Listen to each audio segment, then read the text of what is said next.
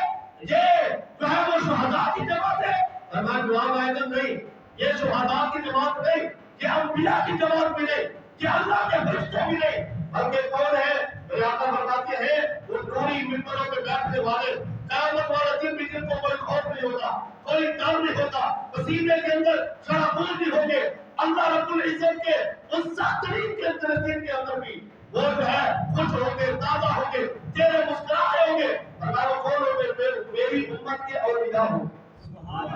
فرمایا میری امت کے اولیاء اللہ ہوں گے، اللہ کے ولی ہوں گے جن کو اللہ رب العزت قیامت والے دن بھی یہ شان عطا فرمائے گا۔ حضرات کرام داتا صاحب رحمۃ اللہ تعالی علیہ جہاں انہوں نے تبلیغ فرمائی لوگوں کو، اور پھر انہوں نے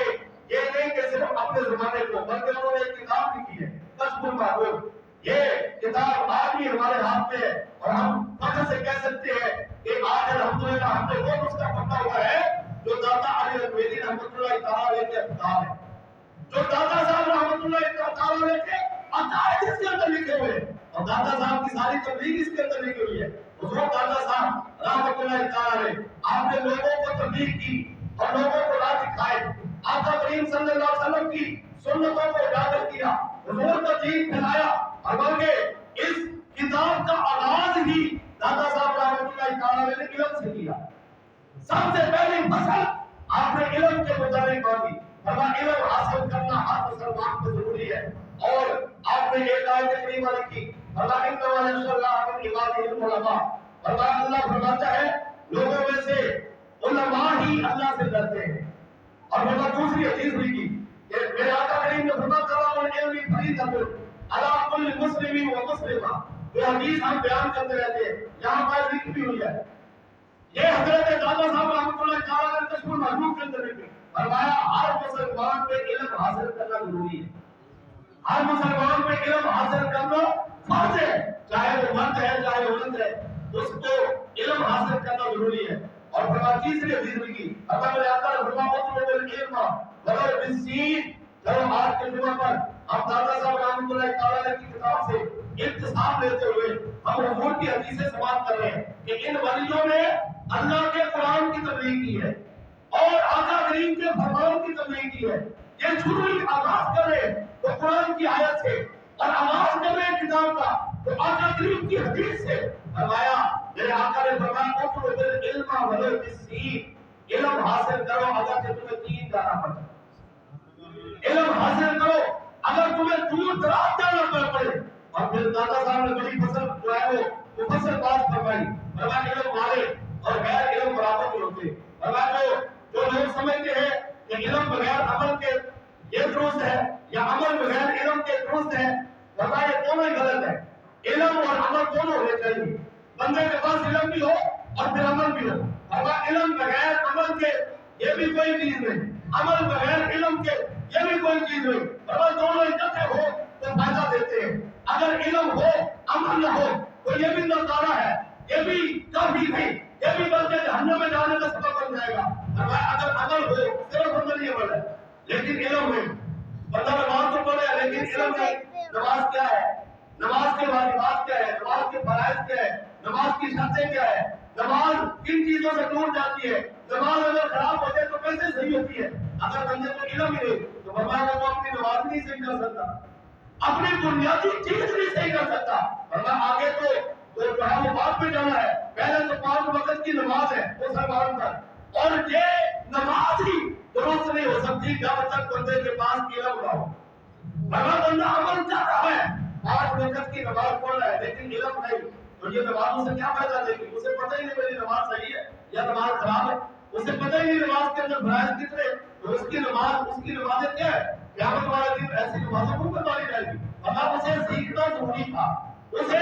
علم حاصل کرنا ضروری تھا، تو پہلی فصل آپ نے علم کروا دی، ایک بات سنیں یہ آپ کے معاشی حالات کی وجہ سے یہ بھی دادا صاحب نے حال فرمایا، دادا صاحب رحمۃ اللہ تعالیٰ نے بڑی پیاری حکایات بیان کی تھی، آج اگر ہم نے دین سیکھنا ہے نا، یہ ہمارے نوجوان اگر دین سیکھنا ہے تو موبائلوں سے نہیں،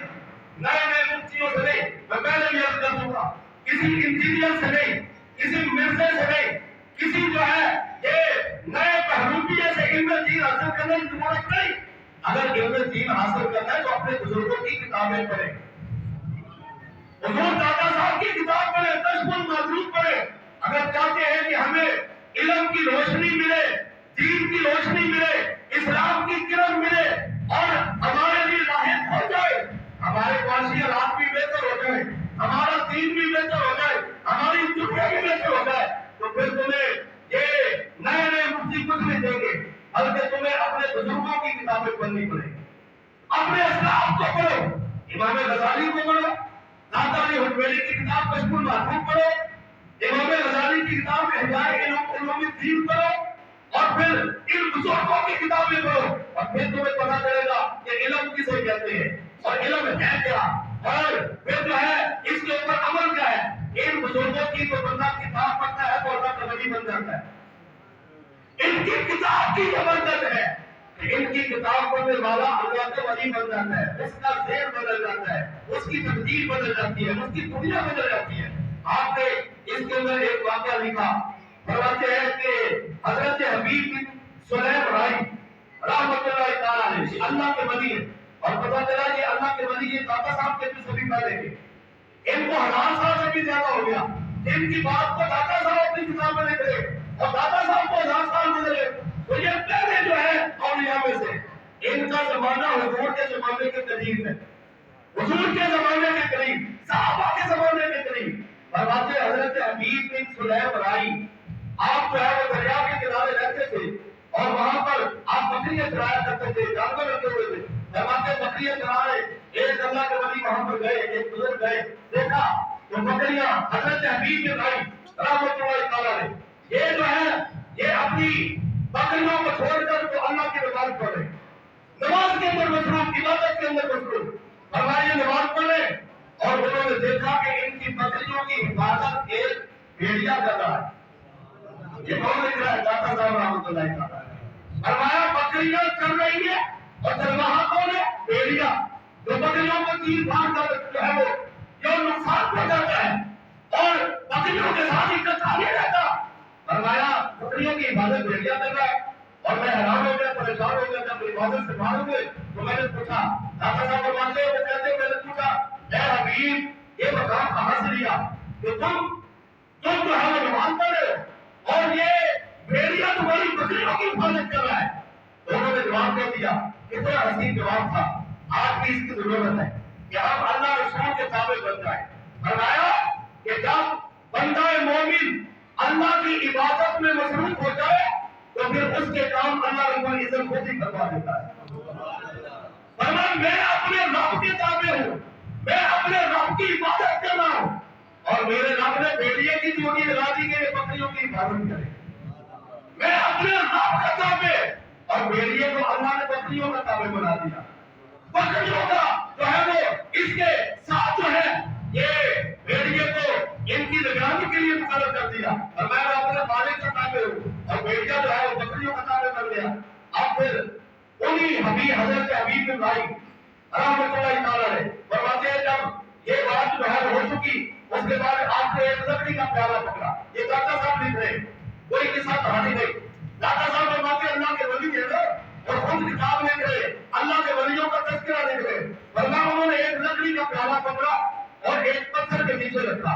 اور پتھر سے دو نہریں جاری ہو گئی، ایک دودھ کی اور ایک شہد کی۔ اسی کو اللہ کے ولی کی کرامت کہتے ہیں۔ اللہ کے ولیوں کی کرامتیں سمجھتی ہے نا، وہ اللہ کے ولی تھے اور کرامت کا اظہار کر رہے تھے۔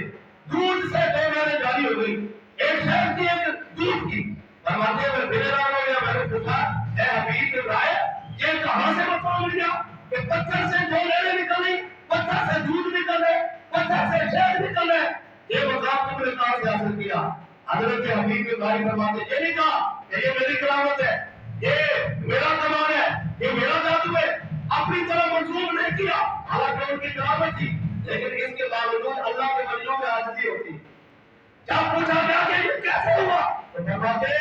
آقا کریم صلی اللہ علیہ وسلم کا میں غلام بن گیا، اللہ نے ہر چیز کو میرا غلام بنا دیا، میں حضور کا غلام بن گیا اور اللہ نے ہر چیز کو میرے تابع کر دیا۔ اور پھر ایک بات کی طرف توجہ دلائی، یہ اللہ کے ولی تھے، حضرت حبیب بن رائے فرماتے ہیں تم نے قرآن نہیں پڑھا؟ قرآن کے اندر پڑھا ہے نا جناب موسیٰ علیہ السلام کی قوم کتنی جو ہے موسیٰ علیہ السلام کو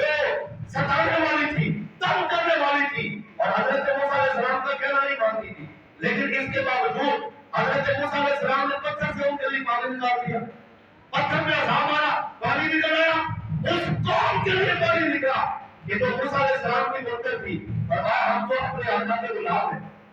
ہم تو موسیٰ والے نہیں، ہم تو حضور والے ہیں۔ اس واسطے جب ہم حضور کی غلامی کے اندر آ جائیں گے تو اللہ ہر چیز کو ہمارا تابع کرتا ہے، بتا دیتا کہ محمد سے وفات ہونے تو ہم تیرے ہیں، یہ ہر چیز ہے کیا لوگ قلم تیرے ہیں۔ اگر ان کے لیے پتھر سے پانی نکل سکتا ہے تو میں تو آقا کا غلام ہوں، میرے لیے پتھر سے شہد یا دودھ کیوں نہیں نکل سکتا؟ فرمایا یہ آقا کی غلامی کا صدقہ ہے۔ تو آج بھی اگر ہمیں پریشانی ہے، اور پریشانی یقیناً ہے، ہر ایک کو پریشانی ہے، حکمرانوں نے جو ہے وہ لوگوں کی چیزیں نکال دی، اور حکمرانوں نے اتنا کام کر دیا،